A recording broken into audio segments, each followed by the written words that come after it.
We're gonna make it look fly with some DIY. We're gonna make it look fly with some DIY. We're gonna make it look fly with some DIY. Uh-oh, thrift diving.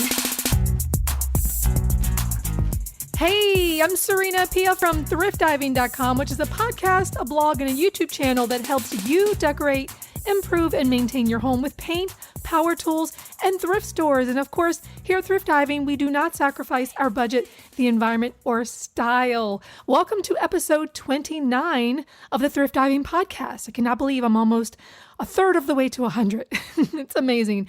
But it's also hard to believe that this summer has gone by so quickly. You know, I have this saying that life is like a roll of toilet paper. The closer you get to the end, the faster it goes. So we are rolling right back into the school season. School starts here in Maryland in another week on August 30th. So we're getting ready for that, but we're also getting ready for the fall season. And we are talking about gardening. So in episode 4, I remember I spoke with Eric Rochow. He's from Garden Fork, and he had come to share some tips on getting your gardens ready for the spring. Well, I thought this would be a great time to have him back because now that spring is over, summer's over, what do we do with our gardens now that it's fall? So this is what I wanted to know from him, but I also wanted to know, how do you properly plan for a garden bed? And the reason I asked is because I put one in and had so-so results. So I thought, let me bring someone who actually knows what they're doing to give us some ideas. So in this episode, we're talking about a couple things. We're talking about planting crops for the fall. What should you be planting? What do you do with your garden beds during the fall? And what are those successes for making sure that you are doing everything that you need to in order to get good crops, but also making sure that you got good garden beds? I also shared with him the success that I had from using one of his tips from episode 4. So when we started talking, I told him about using a row cover.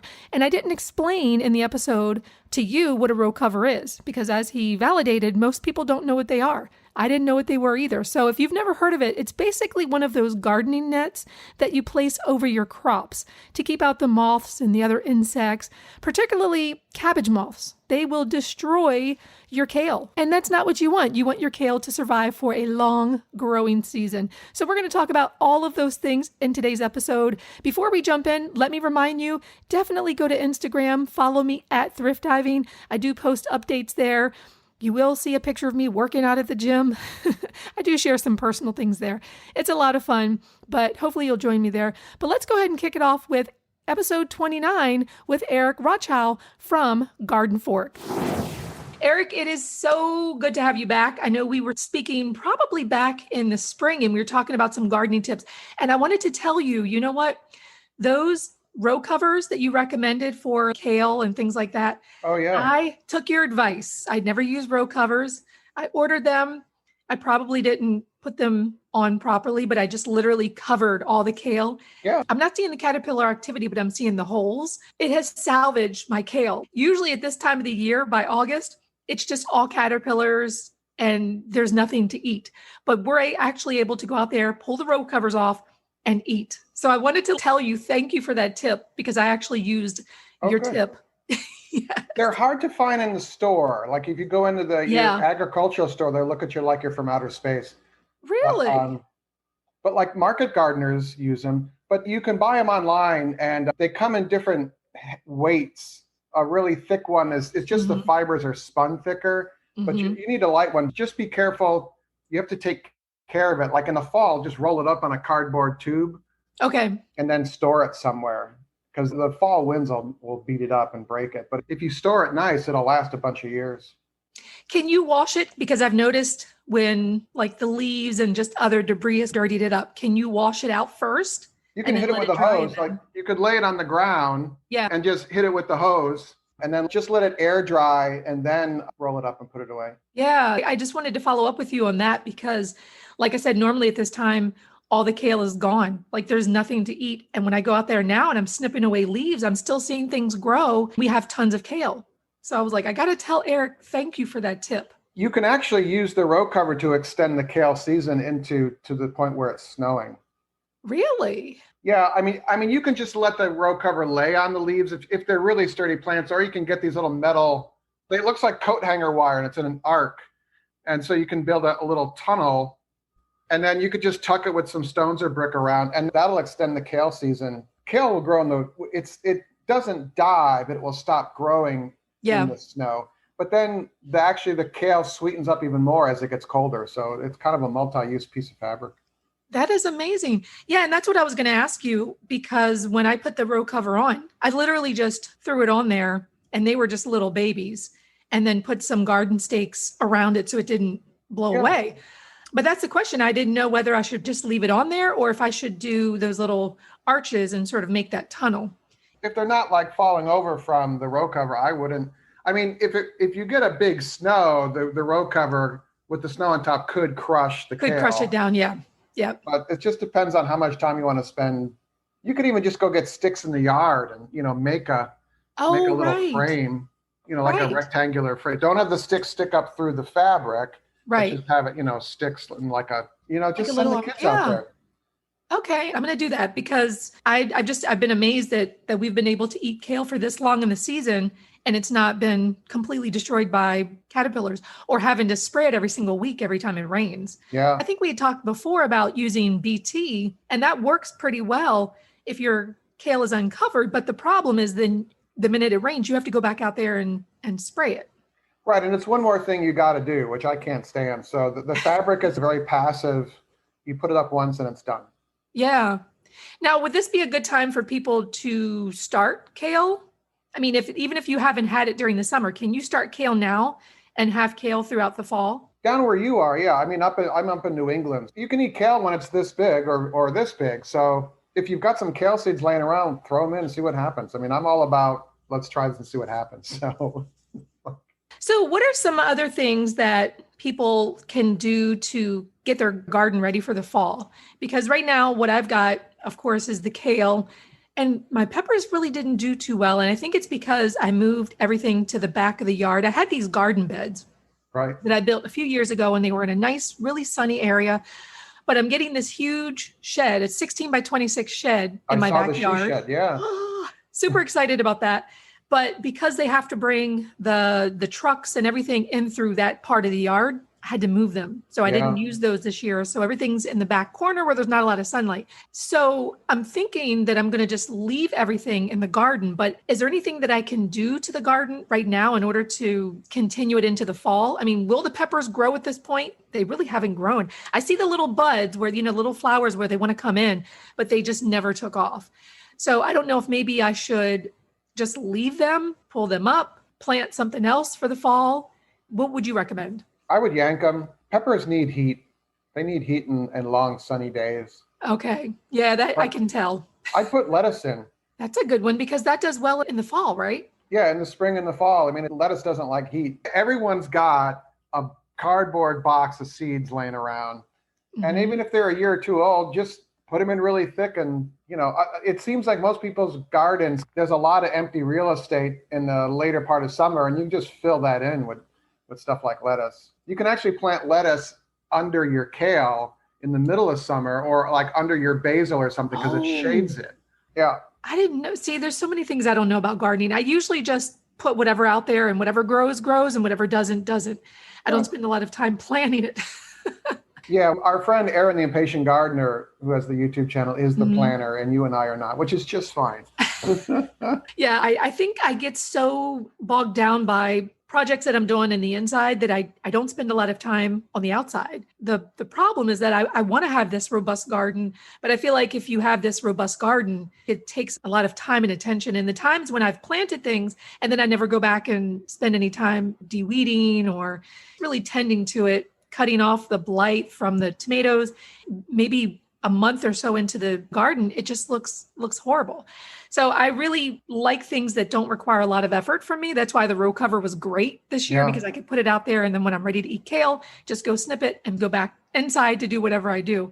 But are there any other really low maintenance things that we can grow for the fall, aside from the kale and the lettuce? You can try carrots. It's kind of a gamble, but you have to have pretty loose, deep soil to get away with it. But there are some short season carrots. Fedco Seeds has some really good ones because they're in Maine, so they need a short season. Yeah. But down by you have a longer season. And also the hardware stores, they sell their seeds at like 50% off starting in the middle of summer. So you can grab stuff and then plant it in the fall. Also, sugar snap peas grow really fast, and they are a cool weather crop. And you can eat them right off the vine. Ooh, okay. I'm definitely going to get some of those. So I wanted to talk a little bit about garden beds. The reason why I was thinking about this is because I recently put in a garden bed, and I don't know what happened, but I forgot to put down a weed block. And so I just started dealing with these weeds that just keep coming up and coming up and coming up. So I wanted to talk to you about the proper way from start to finish. What's the proper way to put a garden bed in? And is this time of the year the best time to do it, or should you wait till spring? I think the best time to do it is when you have the shovel in your hand and you have the time. Yeah. Because if you just put it off, it's not going to get done. Yeah. At least in my brain.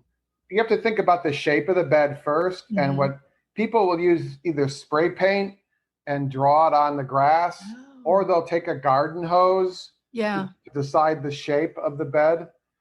And then you can just let it sit there for a day or two or a week and think about what it looks like. Or you might be or have already been thinking about it, then I would just start. I'm a big fan of, instead of the weed block fabric, is cardboard.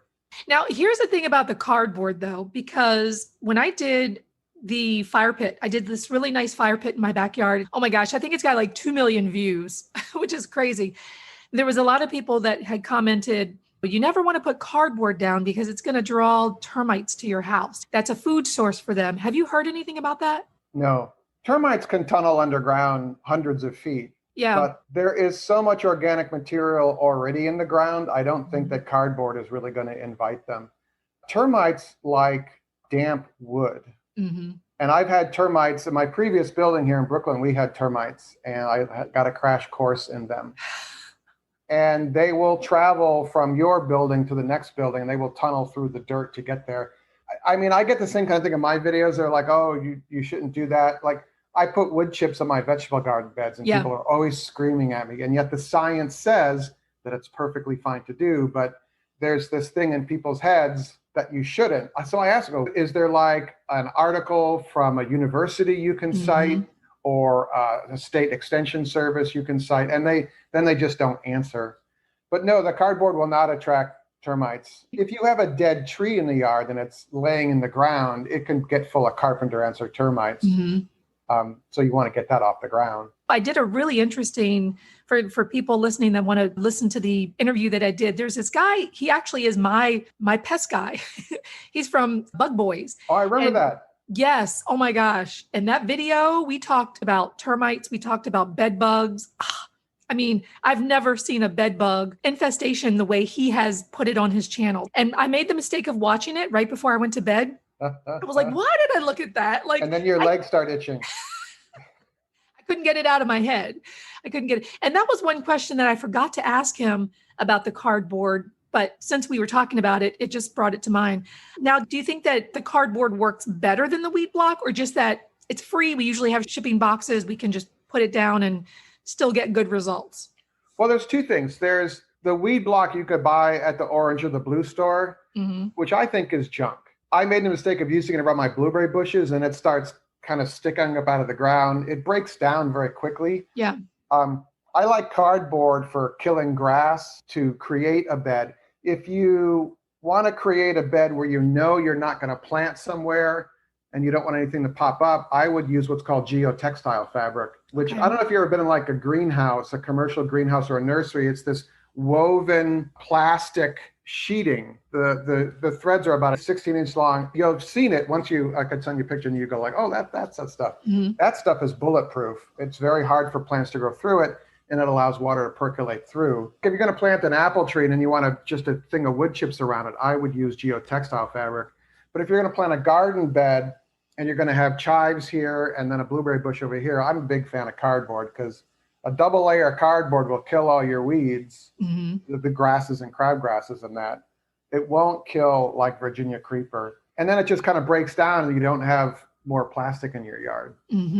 You do have to, I mean, any garden bed, you're going to have to weed unless you use the geotextile fabric. But how do you prevent the weeds from, well, I don't know if you can prevent them, but because even if you do the weed block or the cardboard or the geotech, you're still going to have weed seeds that are going through the air. Right. Yes. So you're going to have to still go around and pick because they're going to grow from the top, not necessarily from the bottom. My fire pit, I mean, it looked amazing for many years and it still looks amazing. But just recently I had to pay, and I feel embarrassed even saying this, professional landscapers to come and de-weed my entire yard, the fire pit area, the garden beds, and they brought in some mulch and things like that. Eric, it had grown so out of control. You know, you had the cicadas in your area, right? Yeah. Did you get cicadas? You're in New York, right? Yeah.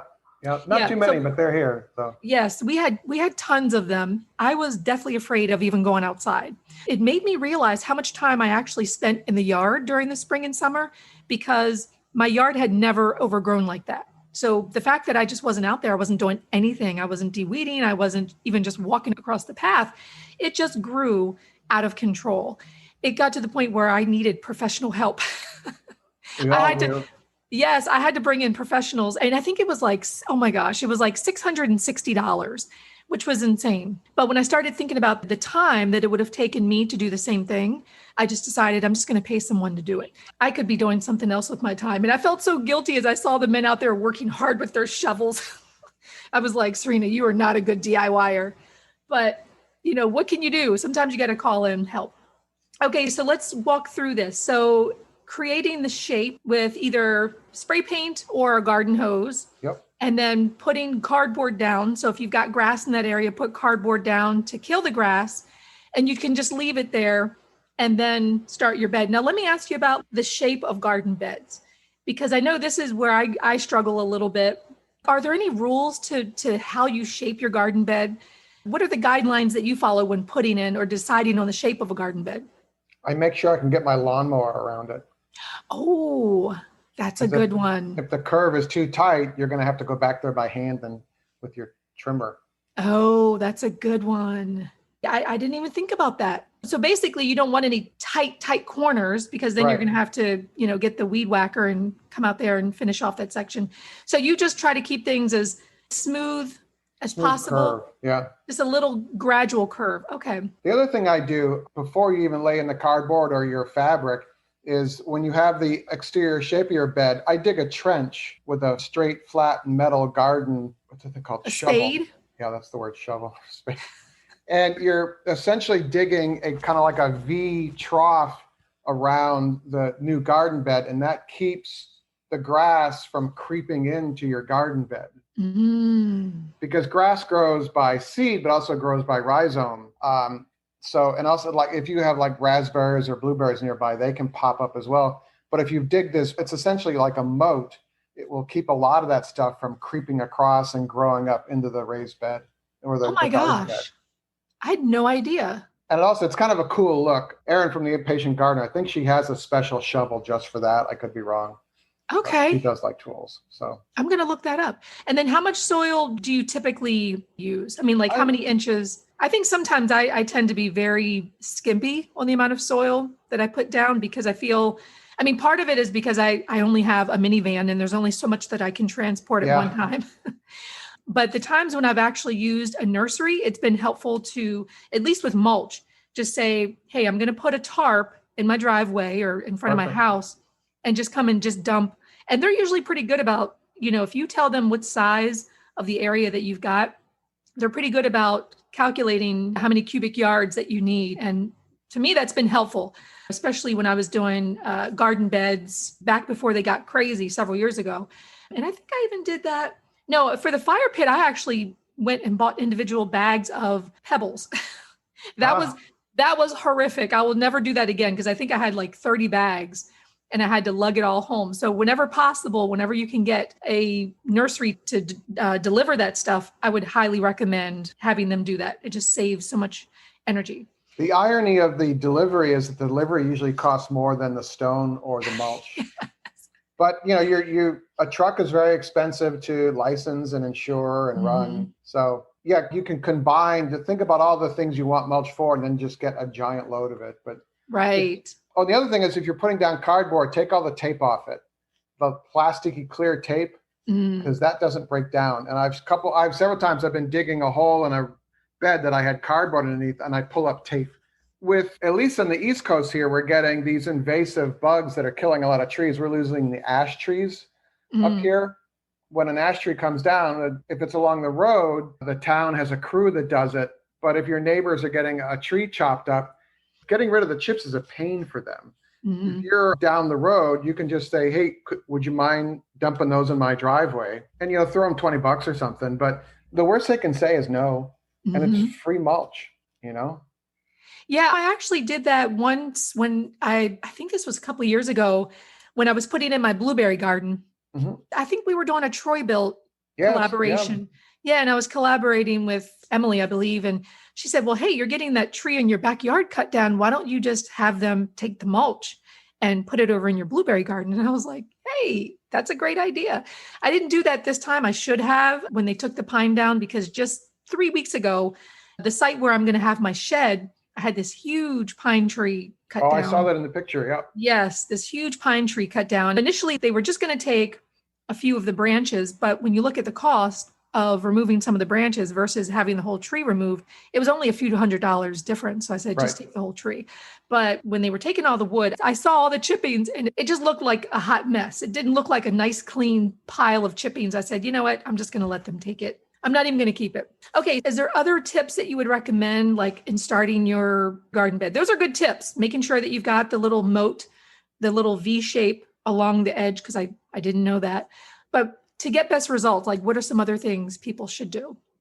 Think about how big the plant is that you're putting in, because when you put it in, it's tiny, but in 7 years, how big is that thing going to be? We're running into that now because we bought what we thought were semi-dwarf apple trees. They're not. They're 35 feet tall now. Oh my gosh. And my wife loves them, so I can't chop them down. I was going to cut them up, So you just have to be careful what you're going to plant because it will get big. There's a lot of stuff you can drop in the fall. Also, the plant centers drastically cut prices on plants after the middle of summer. And you can get bushes and stuff cheaper. You just have to make sure that the bushes aren't root bound, because when they've been in a container for too long, the roots can get circular, and you can kind of help with that by breaking the roots and pulling them out. But you can get some bargains in the latter part of summer and in the fall if you're thinking about plants, established plants. Yeah, that's good to know. Now, what about in terms of placement? Let's say you do have a tree that's going to be, or a shrub that's going to be larger than the others. Are there certain places where you should put that so that it looks better? I'm thinking about the side yard that I did. This was another Troy-Bilt project, and I bought an azalea. And of course, I worked with Emily, but she had laid out a really nice drawing of what I should be planting and where. And it always seemed like the largest thing needed to be sort of in the back, right? So the biggest thing that you're planting is in the back, and then all the other small ones are just decorating. Do you always have to do groups of 3 and 5? Because I didn't necessarily follow that planting rule. But what's the rhyme and reason to size, placement, numbers, groups? I think it's whatever makes you happy. The heck with the numbers, I think. I'm like, I just put in there what makes me happy. Like we have a bed with a bunch of bee balm or monarda in it. And I don't really care how many, it just comes back up and it looks great. If it's like a specific plant, I guess odd numbers seem to work better. And it's like a specific decorative flowering thing. But you come to my yard, it's chaos. I just don't work that hard on it because it's like there's goldenrod or there's something always blooming that makes everybody happy. I would say if this bed you're building is near or next to the house, I would not put anything tall next to the house because it holds moisture against the wall of your house, and moisture and houses don't mix.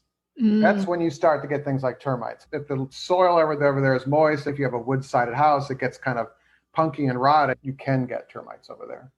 That's a good point. That brings up something that, again, someone that had commented on something that I did. It was in the same area that I was working with Emily, but she and I did one side, and several years before I'd done the other side, and I planted like 3 boxwoods. And I didn't know, and I wasn't even thinking of it, honestly, how far from the house I should be planting this. And I tried to place them so that it was like centered in the garden bed. But when someone looked at it, they said, Serena, you kind of planted those a little too close to the house. They should have been out a little bit further. And when I look at it, to me, it doesn't look like it's too close. But is there a rule of thumb in terms of how far to plant things from the house? Or is it just, like you said, relation to the size or maybe the root? It's relation to the size, but like we have a bunch of daylilies in the bed up against the house, and I laid down 2 feet of geotextile fabric and then stone, and then it's the garden bed, because the daylilies kind of lean, they get big and they spread out, and we have a wood clapboard house, so it's just not good to have moisture. You want air flowing through there, so yeah. You don't want leaves of the plants touching your house, be it vinyl or wood or brick. Mm-hmm. Just moisture and houses do not mix. And also think about, like, if you're planting a little pine tree, that pine tree is going to get big, and then it's going to shade the bay window near where you're planting it. So yes. I always try and think about, I'm trying to get all the trees away from my house. Yes. Yes. I feel you on that. When we moved in here, we had tons of trees surrounding this area. We live on a tree-lined street, and these are county trees that are on the street. So Right. They're not ours. We can't cut them. But in the yard, in the back, we had 2 large sugar maples. Well, when we moved in, it was in December. Well, the leaves are gone in December. And I remember I was like, oh, this house has a lot of sunlight. I love it. Well, let me tell you, Eric, when those leaves grew in April, it was like my house was a dungeon. Yeah. And I remember going through this period where I hated my house because it was this time of the year, it was so closed up and so dark. And the 10 years we've been here, we've since cut those 2 trees down. One was cut, I think it was last year. That's the one where I was working with Emily, and she said, take all those chippings and put it in. So that was recent. So that was really in the last couple of years. But it's done wonders for opening up the house so that there's a lot of sunlight that comes in. So you're right. You have to think about this. My husband says he wants to get like some sort of fruit tree. He doesn't even know what kind. He just says some sort of fruit tree. Oh, we should put it here. I said, well, we do have this huge shed that's coming in the back. So we got to see what that's really going to look like. Yeah. And where are you placing this tree? Because it's going to grow. And if we end up blocking the kitchen light again, it's not going to work for me. Like, I cannot block. So when you said that you're trying to get rid of the trees that are close to your house, I completely get it. I feel like for me, I love homes that just have a lot of sunlight, a lot of natural light. It makes me happy. And when I am walking through the neighborhoods, like on my morning walks, I see some homes where some of their windows are completely blocked by trees. Yep. And I say to my husband, who does that? Like, he said, well, some people love it. Who loves living in a cave? But I guess everybody has their personal preferences. But you're right. You have to think about those things and how this is going to look and how it's going to affect the sunlight and whether it's going to create moisture. You have to know those things. So planning it out and paying attention to the longevity of the tree will help you with knowing where to place it. Those are all good tips. Any other tips that you have for people putting in garden beds or starting gardens or anything specific you're working on you want to tell people about? Don't overthink anything. Mm-hmm.